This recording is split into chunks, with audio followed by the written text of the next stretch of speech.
दोस्तों, स्वागत है पीके फैक्ट्स की दुनिया में। दोस्तों, आपने जीपीएस का नाम सुना तो होगा ही और आपको जानकर बहुत खुशी होगी कि इस टेक्नोलॉजी को इंडिया ने भी डेवलप कर लिया है। जी हाँ दोस्तों, इसका नाम है नाविक, जिसे नेविगेशन विद इंडियन कॉन्स्टलेशन कहा जाता है और इसे हमारी स्पेस एजेंसी इसरो ने बनाया है। यह पूर्ण तरह से स्वदेशी है। अब आपके मन में सवाल आ रहा होगा कि इसका नाम नाविक ही क्यों रखा गया। ऐसा इसलिए क्योंकि भारत के तत्कालीन प्रधानमंत्री माननीय नरेंद्र मोदी जी ने इस उपग्रह को मछुआरों को समर्पित किया है, क्योंकि वो मछली पकड़ते पकड़ते दूर अनजाने में भारत की सीमा से बाहर निकल जाते थे। अब नाविक से उन्हें अपने देश की सीमाओं का पता चल जाएगा। इस उपग्रह का उद्देश्य देश तथा देश की सीमा से 1500 किलोमीटर की दूरी तक के हिस्से में इसके उपयोगकर्ता को सटीक जानकारी देना है। नाविक एक ऑपरेशनल नाम है।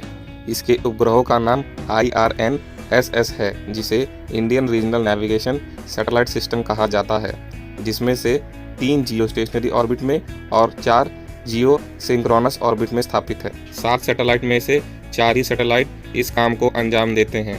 बाकी के 3 सैटेलाइट की जानकारियाँ इसकी सटीकता को बेहतर बनाती हैं।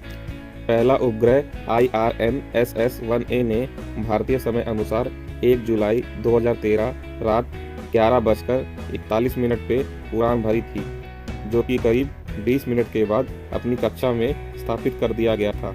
नाविक 2 तरह की सर्विस प्रदान करेगा, एक सिविलियंस के लिए और दूसरी मिलिट्री के लिए, जो कि इनक्रिप्टेड रहेगी। नाविक को इंडिया के सभी कमर्शियल व्हीकल्स में लगाना अनिवार्य रहेगा और कुछ दिनों बाद मोबाइल फ़ोन में भी ऑपरेशनल हो जाएगा। दोस्तों, अब मैं बताता हूँ कि हमें इसे बनाने की ज़रूरत क्यों पड़ी। 1999 कारगिल युद्ध के दौरान जब भारत ने अमेरिका से जीपीएस का नेविगेशन युद्ध स्तर पर मांगा तो अमेरिका ने साफ मना कर दिया। इससे सबक लेते हुए भारत सरकार ने मई 2006 को इस प्रोजेक्ट की मंजूरी दे दी। इस प्रोजेक्ट पर लगभग 14.2 बिलियन की लागत आई है। अमेरिका का जीपीएस एल बैंड की फ्रीक्वेंसी पर काम करता है, जबकि नाविक एल और एस बैंड दोनों फ्रीक्वेंसियों पर काम करता है। इसलिए इसकी सटीकता जमीनी स्तर पर 10 मीटर है और समुद्री स्तर पर 20 मीटर है, जो कि जीपीएस की तुलना में काफ़ी बेहतर है।